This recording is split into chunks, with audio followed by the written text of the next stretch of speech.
Varsity kickoff. Their uniforms won't stay white for too long on this day. A 58-yard touchdown run to add the Vanier Cup to their collection. But Bradley intercepts. Inside the 20, could be gone. Auburn, touchdown.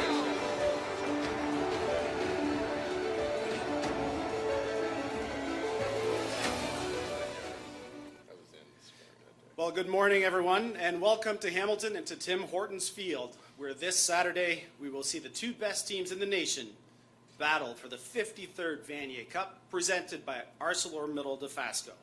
My name is Ben Chapdelaine, and as a former student athlete, I'm thrilled to be here and act as your MC for this morning's festivities. It was 20 years ago that I took my very first snap as a university quarterback. And to this day, I'm still very privileged to enjoy great relationships with so many football people from across the country. So thank you to U Sports for giving me this opportunity to play a very small role in this week's Vanier Cup. Bonjour à tous et bienvenue au stade Tim Hortons, où nous aurons la chance de voir les deux meilleures équipes se battre pour la 53e édition du match de la Coupe Vanier, présenté par ArcelorMittal Dofasco.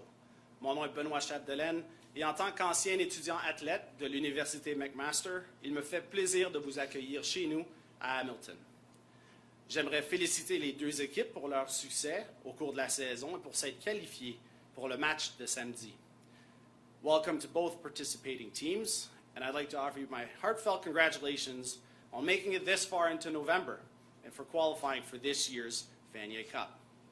We'll get to the football in just a minute, but prior to that, I'd like to invite Mr. Glenn Grunwald, Director of Athletics and Recreation at McMaster University and co-chair of the local organizing committee for the 53rd Vanier Cup, to say a few words. Glenn.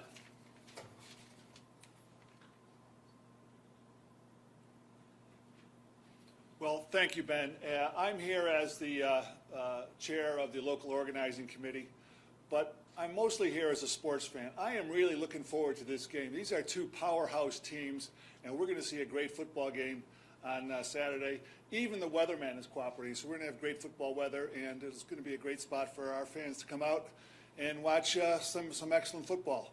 I'd like to, on behalf of my co-chairs, Ron Foxcroft from Fox 40 Whistle Frame, and Sean Donnelly from ArcelorMittal Dofasco, we're very pleased to support university sports and Hamilton in general. Our city council and Mayor Fred Eisenberger have been very supportive of our efforts here, and we look forward to having an excellent event and showcasing what is a city that's on a real renaissance arc. I also want to mention my colleague, Christine Stapleton. She is here for the second time in a row. Last year she was here as the athletic director of Calgary, and this year she's here as Western. So you've got the lucky charm, Christine, and good luck to you. Thank you all, and look forward to having a great game. Greg and Glenn, good luck. Godspeed. Thank you.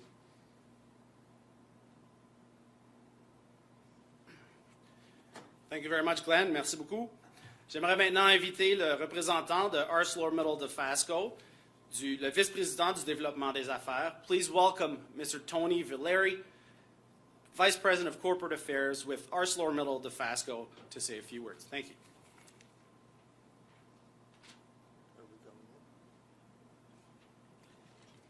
Thank you, and it's certainly a great pleasure to be here again for the second year in Hamilton. I'm representing over 5,000 employees at ArcelorMittal Dofasco, and on behalf of ArcelorMittal Dofasco, congratulations to Western and to Laval on some exceptional play in the weeks leading up to this final game. It was an incredible following the games to the Vanier was just spectacular. I know this Saturday or this week will be no different. Everyone on both teams, athletes, coaches, and staff, certainly should be very proud of your success. You've achieved the pinnacle in your sport. To the players, I just want to say that this will be, a key part of your life experience, a milestone for you. Your focus to execute, your drive to improve, the desire to own your contribution. That's what's going to differentiate you as you go on and do other things in your life. The passion, the determination, the perseverance we see from university athletes is exactly what we want to see in our employees on our business team. So all the success to you all. We're very honored to support you, and we look forward to what will no doubt be a very impressive game on Saturday. Congratulations.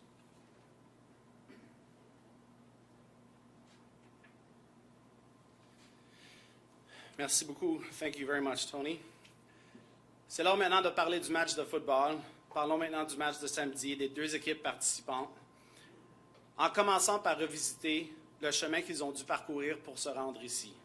Now it's time to talk about football and about the two great teams that we will see this Saturday. Let's take a quick look at the way these teams made it to the national championship.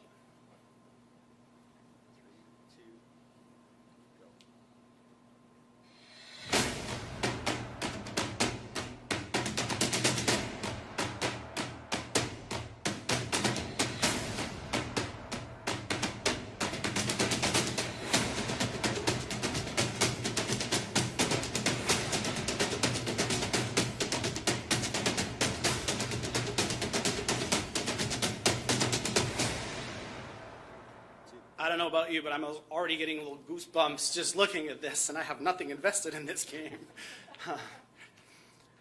So let's talk football, and let's meet some of the coaches and players who've joined us this morning. Alors j'aimerais maintenant souhaiter la bienvenue aux représentants des équipes participantes, soit les gagnants du Bowl Mitchell, the winners of the Mitchell Bowl champions, du Rouge et Or de l'Université Laval. Accueillons l'entraîneur-chef, the head coach, Mr. Glenn Constantin, et le corps arrière, the quarterback, number 4, Hugo Richard, ici à l'avant. Et dans la salle, the defensive lineman, joueur de ligne défensive, Mathieu Betts. De l'autre côté, on the other side, winners of the UTEC Bowl, les champions du Bowl UTEC, of the Western Mustangs, please welcome head coach, Greg Marshall.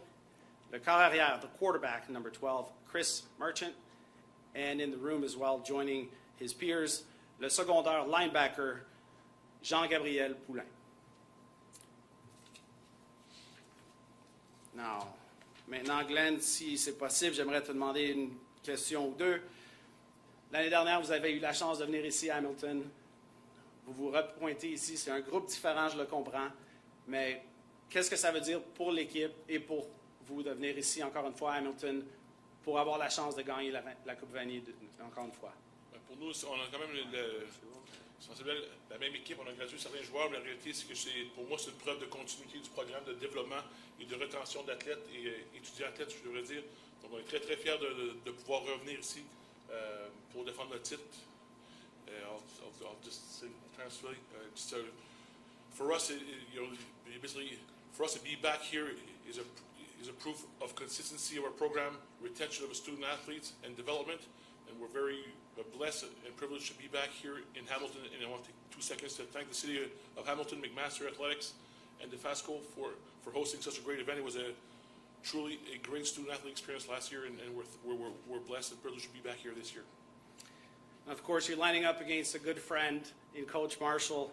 So without telling us what you'll call on 2nd and 4 in the second quarter, what have been the keys to the success of your team that you've been trying to stress with them this week?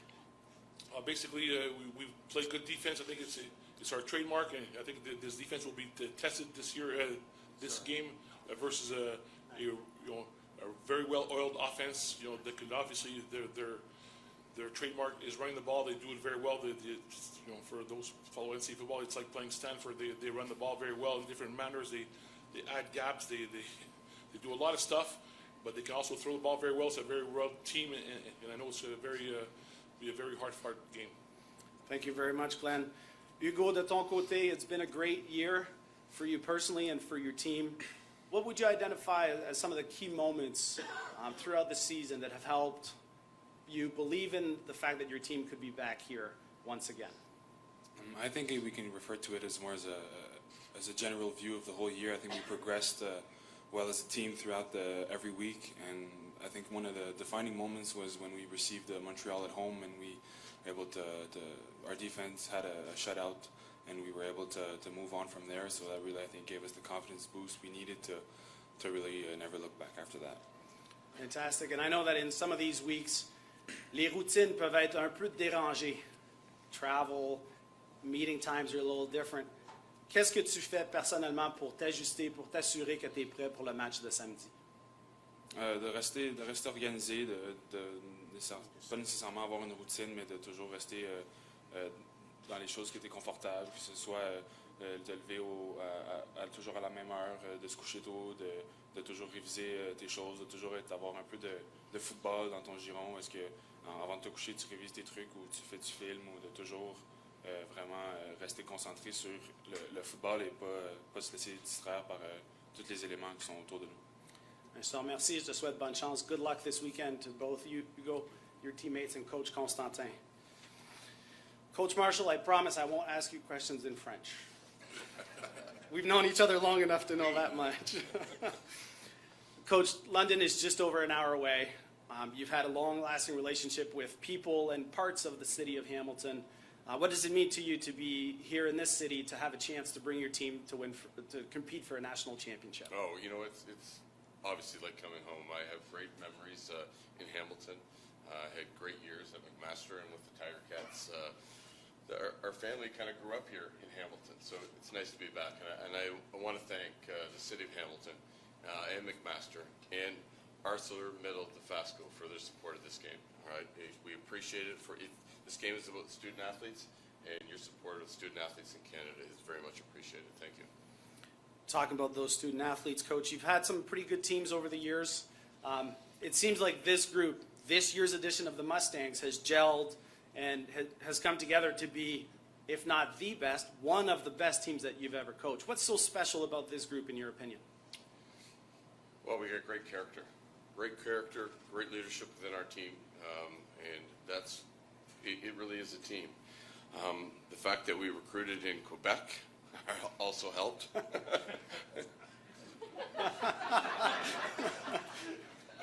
And I will say this about our student athletes, and it goes for Jean Gab and Philippe Dion, and they provide great leadership. Great leadership for our players. They are responsible, dedicated, and they show up all the time to play and to compete. But they're leaders within a group of outstanding young men, and I think that's the big difference. We really have a strong team and a strong bond on this team. Awesome. Again, we wish you all the best on Saturday, Coach, and secretly I'll be cheering for you personally. All right, thanks. I don't do so well with the purple, but with you personally, it's a different story. Chris, congratulations on a great season. You've had a lot of success offensively as a group.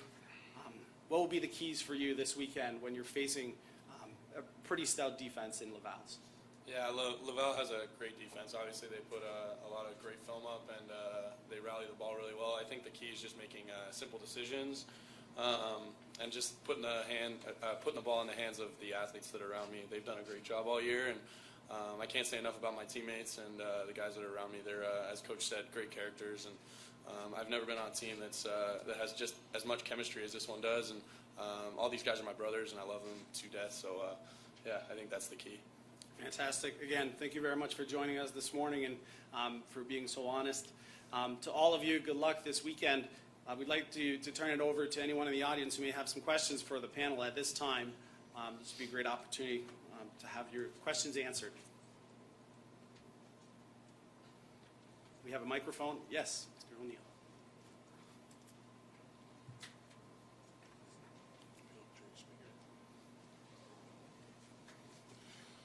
So go to Coach Marshall, and I guess Chris as well, part one, part two. When you guys came to McMaster, I guess that would have been week 3, second quarter, Chris throws 2 interceptions, and you bench him. And we talked about this after the game, and you said it was a teaching moment. But what happened to Chris after that game that got him to lead this team to where you are right now? I don't know if we benched him. We made it just subbed him out for a couple series. And I think that at that point, it was just about, getting Chris on the sidelines, seeing what they were doing defensively, and just to kind of, settle down and look at it from what we're seeing. And then we put him back in. And the one thing about our team this year, and you have to understand, this is Chris's second year. He's in the second year. And so playing against an outstanding defense like McMaster, the one thing that Chris has done, and it's really what our team has done, is gotten better every week. that we've improved every single week, and that our run in the playoffs has been a continuation of that improvement throughout the season. Chris, what kind of teaching moment was that for you? Yeah, it was a big one. Obviously, I didn't play well, and I recognize that I didn't play well, and obviously that happens in football sometimes. But again, it was a learning moment. I came out, cleared my head. Again, McMaster was a great defense, and they came with a lot of pressure, which was a little different than I was kind of expecting. So, no, it was just kind of nice to be able to step out and kind of look, and then it was nice that the coaches had enough trust to put me back in the game at the end and finish it off. So, again, I think the biggest learning thing from that game was just make simple decisions. Obviously, I was learning new parts of the offense at that point of the year as well. So, at this point, I'm a lot more confident with my reads, and we're just going to try to keep improving this week. So.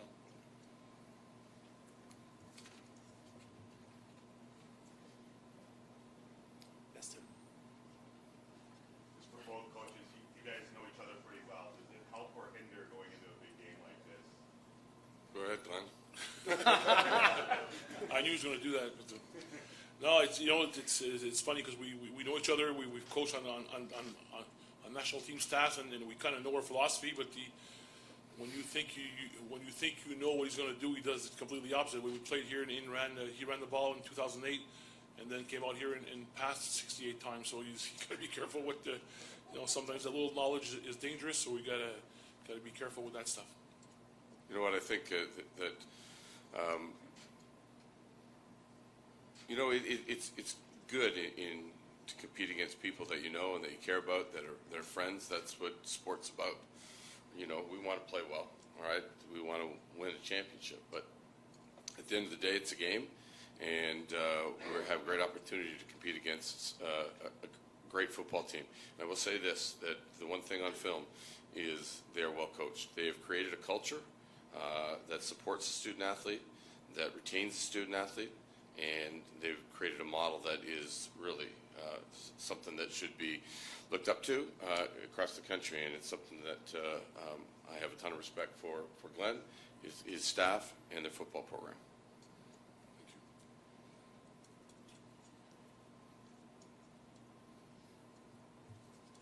Yes, Mike. Guys, for both guys, in terms of, you kind of half jokingly talked about Greg about getting some players out of Quebec. How important is it to be on the national stage against the Quebec Conference and try and get more players into your program from Quebec, and the vice versa for Coach Constantine for attracting talent from Ontario or elsewhere? I think, Mike, that it's so competitive recruiting that we need to be national. That there's only so many students, student athletes that let's say in Ontario that would like to come to Western and that would fit what we're looking for. So it's important for us. It's not just Quebec. We're recruiting, in British Columbia and Alberta, and finding those one or two players. We'll get a few players from Quebec that are motivated to leave and go away from home and want a different experience, but I don't think it's going to change the recruiting. I've said one thing, that if we could just get the best student athletes in London, we'd be pretty good. But, half of them are going to come no matter what we do, and half are going to go no matter what we do. So it's important that we do recruit nationally. But I will say this about our student athletes that we have recruited from Quebec. Leaders, mature, disciplined, and really they're right now a big part of our football program. Basically, because of our language barrier, we can basically only recruit in Quebec. So, and we're privileged that Quebec is one of the best football playing provinces in the country. Our CEGEP system, definitely helps kids come to us. They're well in advance in coaching, maturity, physical development. So they're all good things, and we're just fortunate to be in the right province. Like, I just want to take when Nick Saban was at LSU, he wanted to build a border around the city of Louisiana, and when I went to Quebec, I said, to Laval, I wanted Quebec to become the Texas of Canada, and then, but that comes with teams who come poaching in their province. So that's it's good. You know what? There's really good football players in Quebec. There's plenty to go around. And if you look at it, if you look at people talk about age and stuff like that, but the reality when you look at the Canada Cups, the U19 programs, Canada's either wins, Quebec either wins or is a finalist. So there is good football in our province, and like I said, there's plenty to go around. And there is we recruited John Gabhard, and he wanted a different experience, and it's all fine, and that's the part of the game. And it's a great landscape for football, and there's great programs out there and there's kids for everybody.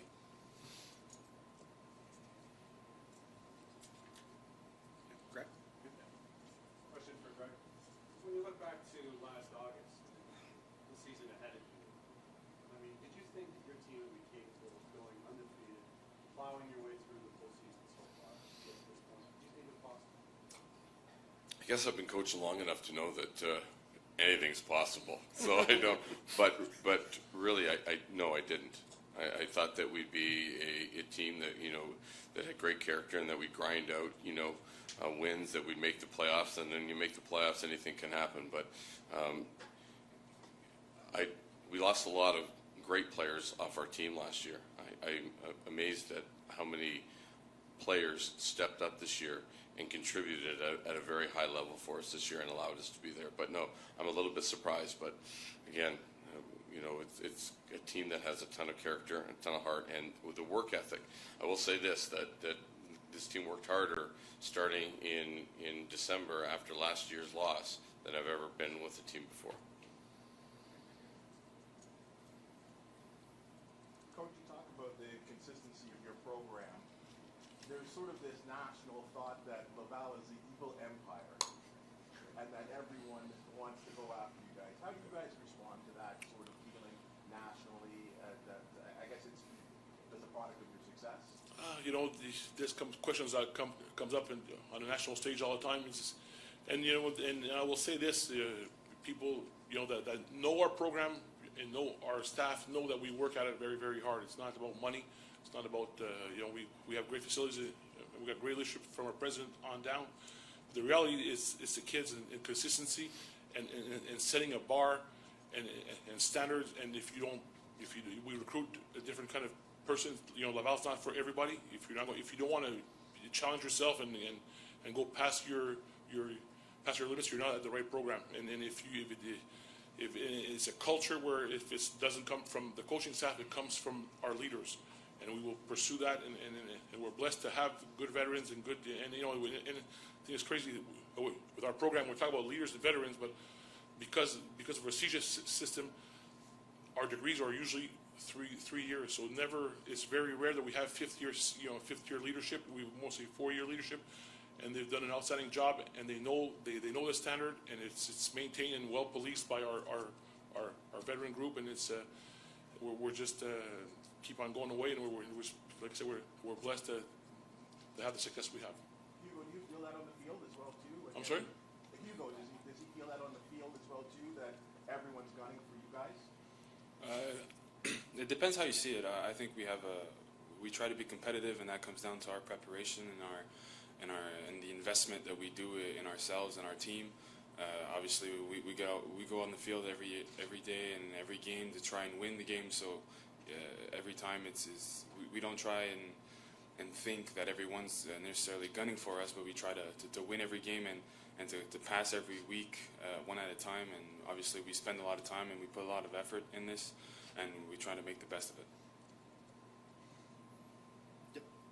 For Hugo and Coach Constantine, with your success comes great expectations, and I know from talking to some people from Quebec, they say if you talk to the people, they would tell you it's unbelievable how much work the coaching staff and the players put in. It isn't just about investment, and it isn't just about facilities. It's about the work you put in.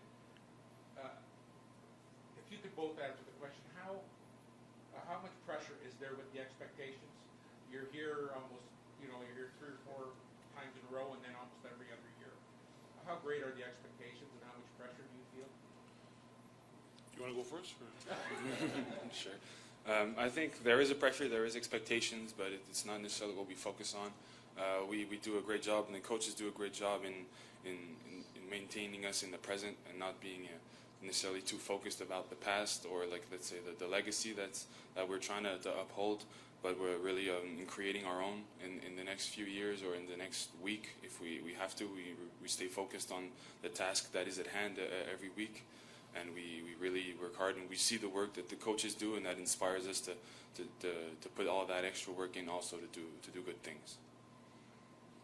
Basically, in our locker room, we have a saying. It says, says basically, be proud of the past, but you're the future. So basically, those kids have nothing to do with what happened in the past. They need to sustain and maintain the legacy of our program, and basically, the expectations come from within. No one puts more pressure than not just me, but our staff. Our saying at our university is that we want to do excellence, and excellence is a threefold. It's how you live your life, how you study, and how you play football. So we were striving for excellence all the time, and that's how we approach things. We don't really, you can't control the expectations. In Quebec City, it's like one of those things. Like last year, we won here. We fly home. My gas tank's empty. I go to the gas station. The guy goes, "Hey, next year, hey buddy." How about just make it be a week? The expectations are high, and you know what? I don't spend too much time trying to manage expectation. What I need to control. What I need to control is basically the development of our student athletes, and that's all I can control and worry about. Do you create a bubble? No, just they're treated like a professional team in Quebec City. I think it's a plus for them when they graduate and move on to either professional football or their professional lives. I think that it's great exposure, and it's one that I wish everyone in the country would experience. Follow up to Mo and just ask, you knew that going in, that the pressure was there.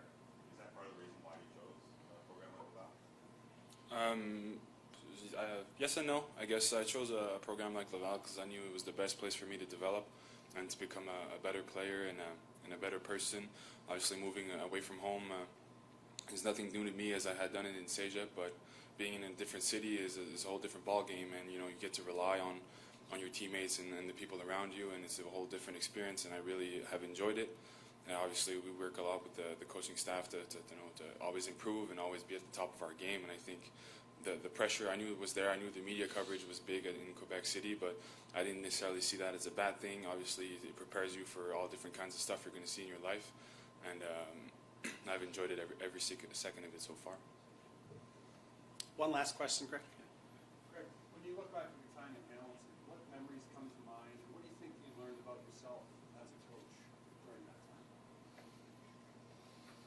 Well, there's 2 episodes in Hamilton. The first was at McMaster. I was fortunate enough to have an outstanding quarterback. We recruited from Montreal. Great experiences, great people at McMaster. Man, I loved my time there. I mean, part of me, that's where our boys grew up. Coaching the Tiger Cats was a unique challenge, and I don't ever look back and say, that was a mistake, or I should have stayed at Mac, or I should have, things happen and you just move on, and it was a great experience for me, learning experience. I often joke, the first year I was there, we won 9 games, and the media all said, I won Coach of the Year, and the media were like, okay, when are you getting rid of Danny Mac? And I was like, my goodness, I'm Coach of the Year, I know nothing. And I have this quarterback who won 9 games for us. He's the Coach of the Year. And then finally, when after 3 years, I figure out, how it works and how it runs and how to coach in the CFL. We lose the first 4 games. We have an injured quarterback, and I get fired. But that's the reality. And I was fortunate enough to get a job at Western. I will say this: it was a great experience. I love coaching professionally. But at the time, it was not good. It wasn't great for my family. I was a dad and a husband, and I needed to be around a lot more than I was for those 3 years. I never saw, my boys play high school football. When I came to London, they all played for me. Helped coach. It was a really great experience. But you learn from every experience, and I learned from that, and I met some wonderful people, and I really, Bob Young and Scott Mitchell and the coaching staff I had. We had a great experience when I was here in Hamilton. Thanks very much, Coach, and Chris, Coach Constantin, Hugo, merci beaucoup pour votre temps ce matin. Thank you very much for taking some time this morning. This does conclude the formal portion of our media conference this morning. Please remember that players and coaches are available for individual interviews, but remember that the Mustangs have to get down to the field for 11 o'clock for their practice this morning. Alors, merci à tous d'être venus ici ce matin, les entraîneurs et les joueurs, d'avoir donné leur temps. Bonne chance aux deux équipes. Good luck to both teams on Saturday, and we're looking forward to a great show. Thanks. Avec la coupe. Okay, si on peut demander aux joueurs et aux entraîneurs de venir ici avec la coupe. Coach, if you could come down for a picture with the cup, players as well. They've added a base to it, so it's even taller.